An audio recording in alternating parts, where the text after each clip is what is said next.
O gün səcdəyə çağırılacaqlar. İnsanlara aləmlərin Rəbbi gəlir səcdə elə deyiləcək. Lakin bacarmayacaqlar. Çünki səcdə edənlərlə olmadılar.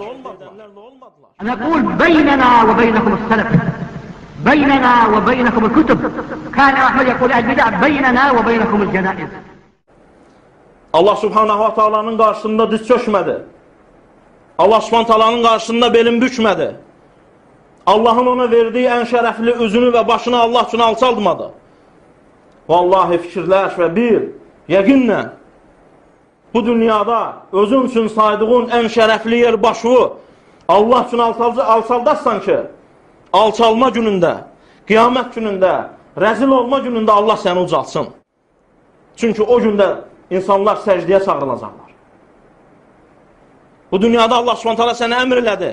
Namazlar, ibadətlər, səcdələr, tohid əmr elədi. Şirk qoşmamaq əmr elədi.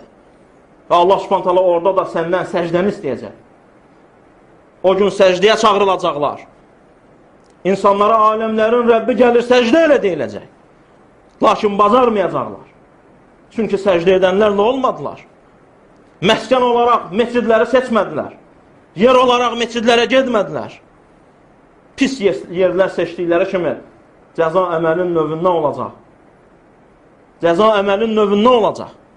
Neyi seçmişdilərsə, necə seçmişdilərsə, eləcə də olacaq.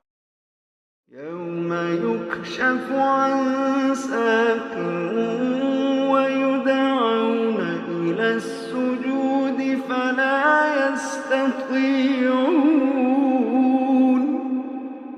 خَاشِعَةً أَبْصَارُهُمْ تَرْهَقُهُمْ ذِلَّةٌ وَقَدْ كَانُوا يُدْعَوْنَ إِلَى السُّجُودِ وَهُمْ سَالِمُونَ